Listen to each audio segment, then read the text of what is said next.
The Wolves of Terra are a loyalist Space Marine chapter of the Adeptus Astartes created during the Fourth Founding in the middle centuries of M32. Created from unknown lineage, the origins of their gene seed has been classified at the highest levels. Savage, highly aggressive and relentless are words that best describe the Wolves of Terra in combat as well as their independent nature, as they are only a semi-codex compliant chapter. Since their inception, the Wolves of Terra have garnered a reputation as a bellicose and savage chapter, ruthlessly slaughtering the enemies of mankind with the chapter's preferred weapons of chain axes and chain blades. Since the chapter's inception during the Fourth Founding, after the War of the Beast, this massive orc war nearly brought the Imperium to its knees. Though the Imperium ultimately emerged victorious, it was a Pyrrhic victory at best, as they had sacrificed much, including severe losses amongst the chapters of the Adeptus Astartes. The newly instilled Lord Commander of the Imperium decreed that the Imperium would raise as many new chapters as they had gene seed in their great vaults of Terra to sustain. After several decades, enough gene seed had been raised for the inception of a new founding of Space Marine chapter. The High Lords of Terra intended to create hundreds of chapters instead of only dozens to ring the Imperium in adamantium and ceramite. The first chapters created during the Fourth Founding, which included the newly incepted Wolves of Terra, were charged by the High Lords to help re-establish order to an Imperium rife with civil discourse and insurrection, and to restore the rule of Imperial law. The chapters created during this founding were brutal and ruthless in the extreme. Ever since the chapter's inception, the Wolves of Terra have garnered a reputation as being highly savage and relentless in combat, prosecuted with extreme ferocity to match the chapter's desire to eliminate all in their path. This is due in part to the chapter's role as close-quarter shock assault and ambush tactics with precise accuracy. When the Primarch Rabute Gilliman returned to the Imperium, he introduced the Primaris Space Marines to create new chapters and reinforce existing ones. Initially, the chapter outright despises and rejects them, viewing them as not only an insult to the honor of all Astartes, but they also see them joining the chapter as a mockery of the chapter's traditions, and the Primaris themselves as weak, as the Primaris made for the chapter tried to convince their more experienced Astartes counterparts to accept them. The only way for the Primaris Marines to be accepted is to embrace the chapter's culture, doctrines, and to prove their worth in battle and in the arena. But only 200 of the 400 made to reinforce the chapter eagerly agreed to embrace the chapter's ideologies and doctrines and agreed to undergo full hypno-doctrination and alterations to be accepted into the chapter, while the remaining 200 refused to join under these conditions and let the chapter either attempt to form their own chapter or be absorbed into another. When the 200 Primaris Space Marines are being inducted to the chapter, they fortunately lack the ragefully blood, as most of the chapter do. They also lack the heightened aggression and savagery the chapter is known for, and so the chapter's apothecaries and librarians under the biomancy discipline have altered and augmented the Primaris adrenal glands to reach and occasionally match the heightened aggression and savagery shown by the chapter's regular Astartes, allowing the chapter to maintain its infamous savagery and aggression. The homeworld of the Wolves of Terra is a dense, forested, feral world called Actriox, which is located between the Segmentum Solar and Segmentum Obscurus. It is inhabited by countless deadly predators, tribal humans, and a few cities, their fortress ministry being the only signs of civilization upon the world on which the chapter steadily acquires its recruits. Notable campaigns: Pacification of the Cractian Rebellion from 603 to 606 M35. Located in the Segmentum Obscurus is a pleasure world of Cractian, which suffered from large and rampant rebellions across the planet, and to eliminate the rebellions, the 1st, 3rd and 5th companies, along with a detachment of the Emperor's Reapers chapter, were sent in to punish and execute the rebels. Throughout the 3-year-long conflict, the tactics of both chapters complemented one another. The siege warfare tactics of the Reapers' onslaught punched holes into the enemy defenses, allowing the wolves to storm in and slaughter their targets, while those who managed to flee were relentlessly pursued by the Wolves of Terra and executed in a gruesome manner by the Reapers themselves. Defense or retribution of the Actrian hunt 666 M35. In 666 M35, a massive chaos invasion comprised of warband of the Emperor's Children Traitor Legion raided and assaulted the world of Axtil. With 4 companies from the Wolves of Terra stationed on the world, the rest of their chapter was away, taking part in an unrecorded crusade. Huntmaster Eritis of the 4th Company led the 5th, 7th and 9th Companies against the traitors and succeeded in pushing back the warband, although the Wolves sustained serious casualties with the near elimination of both the 5th and 9th Companies. However, the Chaos Warband captured and spirited away 150 innocent Imperial citizens and other resources and fled into the orbit. During the initial attack, Axe-Lord Eritis had the forethought to send an astropathic distress message to the rest of his chapter. Upon receiving this distress message, the rest of the chapter immediately dropped out of the crusade to pursue the warband for the next 5 months, chasing them down across the galaxy from eastern fringe to the edges of the galaxy itself. Along the way, they withered down the warband until the warband was eradicated.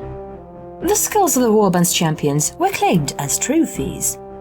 Unfortunately, they were only able to save 17 out of the 150 prisoners, though the wolves were fortunate enough to reclaim the stolen supplies of ordnance and equipment. Conquest of Icaron IV, from 097 M36 to 001 M37. Deep within the Segmentum Pacificus, a system-wide human empire, known as the Zeran Empire, was discovered by an Imperial expedition fleet. Unfortunately, the Imperial fleet was met with annihilation by the hostile Empire, but not before they managed to send out an astropathic message warning the Imperium of the new threat. Their warnings did not go unheeded, as the High Lords of Terra gathered multiple Space Marine chapters to assist either the elimination of the upstart Empire or force it into the Imperial fold. The Space Marine chapters assigned to this crusade were the relentless Wolves of Terra, the savage Space Wolves, and the unforgiving Iron Hands. These chapters prosecuted this crusade for the next 4 years. Throughout the crusade, the Wolves of Terra helped to draw out and ambushed Icaron's defense fleets and boarded an enemy dreadnought. They claimed this mighty relic vessel as their trophy and used it to turn the tide in the Imperials' favor. With this newly acquired relic of the Dark Age of technology, the Wolves of Terra helped play a pivotal role in conquering the Zeran Empire's capital world of Icaron IV. Following this momentous outcome, the Tech Magos of the Adeptus Mechanicus assisted in the modifications of the claimed dreadnought with authorized Imperial designs. The chapter later added it to their formidable chapter fleet as their new flagship and named it the Emperor's Vanguard. Age of Apostasy 200 M36. During the dreaded Age of Blood, known also as the infamous Age of Apostasy, the Wolves of Terra chapter were primarily in their home system, protecting it from both those Adeptus Astartes chapters and brides of the Emperor forces loyal to the rogue High Lord Gogo Vandaya. The Wolves only managed to send 2 companies to assist other loyalists and the 8th Company aid in managing a beachhead on Terra as a rallying point for the other loyal chapters during the Terran campaign, but were met with heavy casualties until the apostasy was over, when Vandaya was decapitated by his own female bodyguard. Zardon Crusade 334 M37. Within Ultima Segmentum, a large Orc war, led by a warboss called Zappa Thraka, ran rampant through the Telis cluster, raiding several Imperial worlds. Multiple Space Marine chapters mobilized and gathered to form a crusade to halt and eradicate the Orc threat. The Wolves of Terra were the first to heed the call to arms and deployed half of the chapter, while the remainder of the chapter stayed behind to guard their chapter homeworld and neighboring systems. Throughout the crusade, the Wolves engaged in a suppression conflict in an attempt to contain and drive the direction of the war. During the final battle of the crusade on the world of Itris, Chapter Master Willius and his bodyguard dueled the warboss in a single combat and managed to critically injure the massive Orc. Unfortunately, Willius was severely injured, losing both his legs and right arm, but not before he claimed the warboss's lower jaw as a trophy, as Imperial reinforcements arrived later to help shatter the war across the Segmentum. Cleansing of the Hive City Ixtris 7, 802 M38. Within the neighboring Aurelius system, located in the Segmentum Obscurus, is the vitally important industrial hive-world of Ixtris 7. The planet is responsible for supplying both bolters and munitions to countless Space Marine chapters and is often used as the Wolves of Terra's secondary recruitment world, who cull potential aspirants from its gang populations. When the Ixtris 7 goes silent and seizes all shipments, the Wolves send the Third Company to investigate. Upon entering the orbit, the Third Company were immediately ambushed by the World Planetary Defense Forces and engaged a short battle for orbital superiority. The chapter discovered that the troopers of the world's PDF were tainted and controlled by a gene-stealer infestation and learned that a bloody conflict continued to rage between those untainted and loyal guardsmen, underhive gangs and members of the Adeptus Mechanicus against the horde of gene-stealer cultists that infested the planet. The Wolves immediately deployed their drop pods and Thunderhawk gunships to partake in this conflict to cleanse the world of the Xenus filth. After calling for reinforcements from the chapter in the form of the 5th and 6th companies, they began a 4-month-long campaign of the world's purification of the Xenus taint and eventually claimed the skull of the gene-stealer Patriarch, which was acquired by Sergeant Katos, otherwise known as the Bloody Handed. The Ketron Massacre, 801 M40.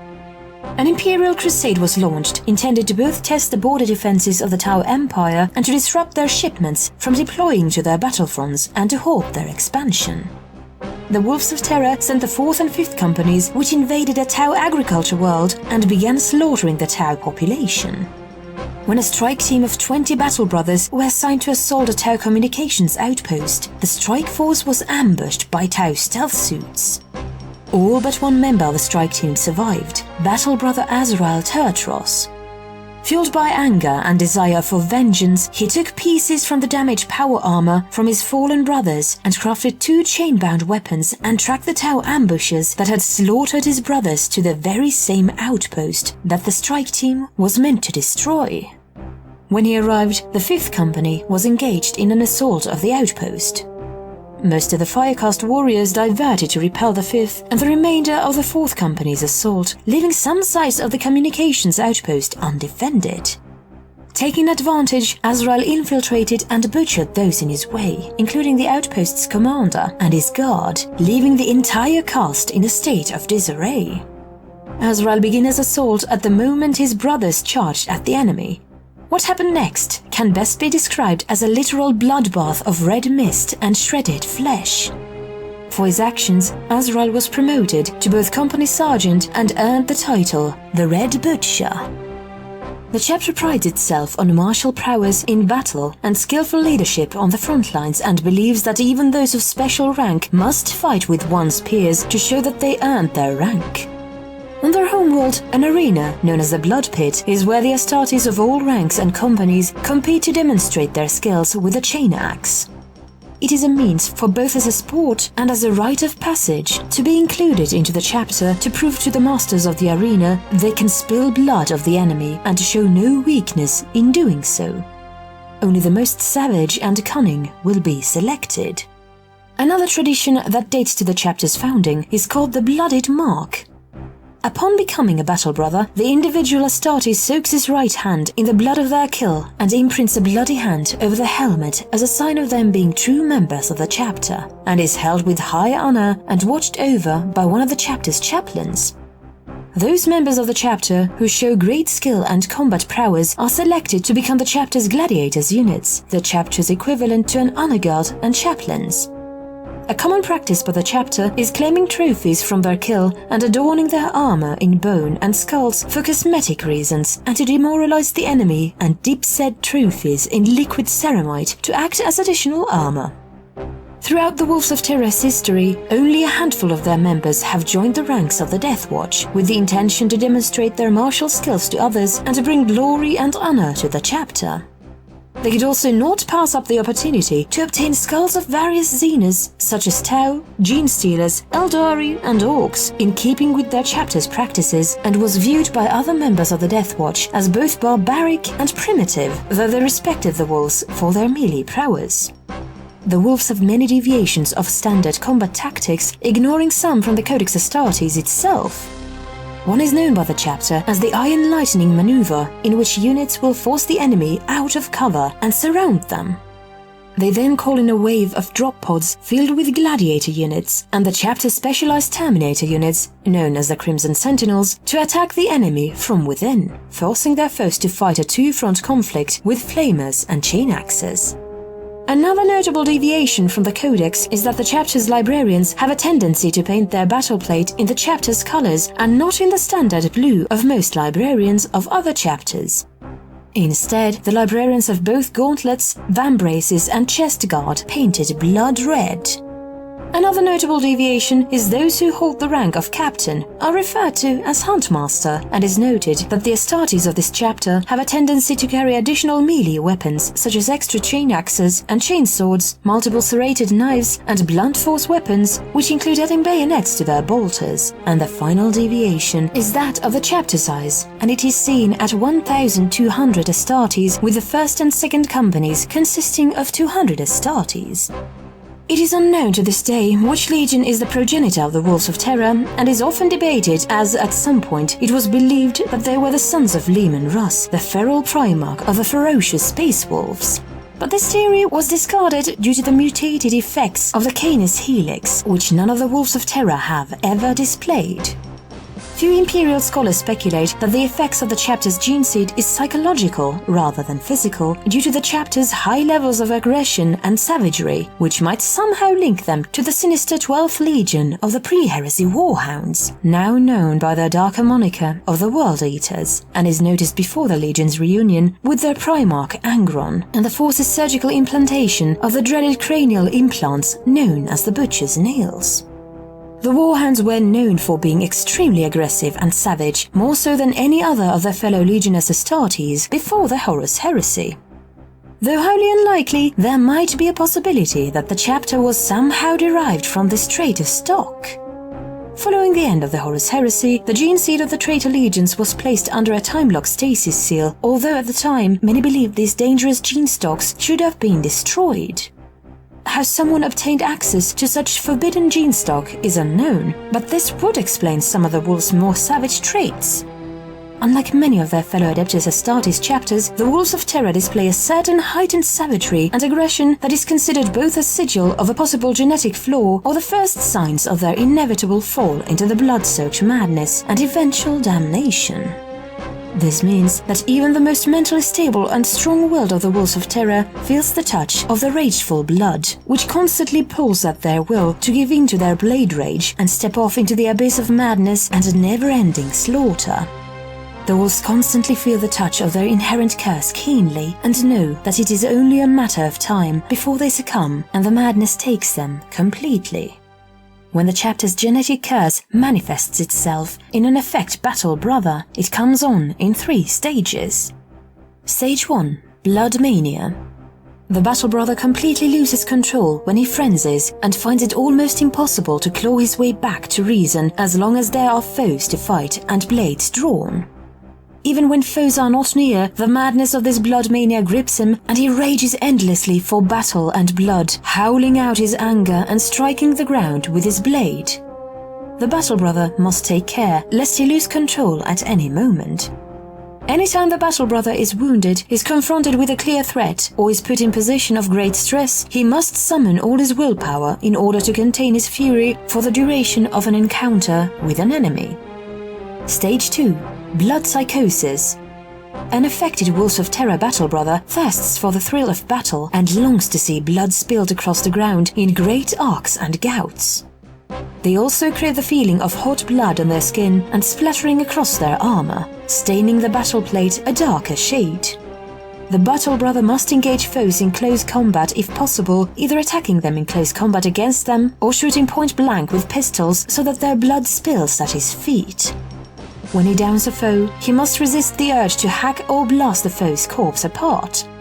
If the Battle Brother is attacked by a new foe while he is in the state, or while hacking at another foe, he will turn his attention to his new attacker instead.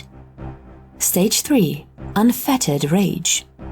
Near the end, an affected Wolf of Terra is little more than an animal, filled with fury and madness, striking out at all those around him.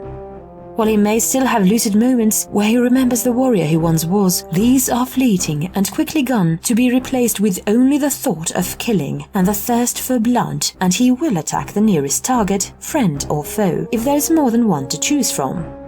At this point, the Battle Brother is completely within the grip of the Rageful Blood and must be transferred to the ranks of the 11th Bloodbreakers Company and used as fodder to wear down the enemy and to die with honor with their armor recovered and cremated the bodies and stored under the chapter's Fortress Ministry and their name written down in the Book of the Fallen.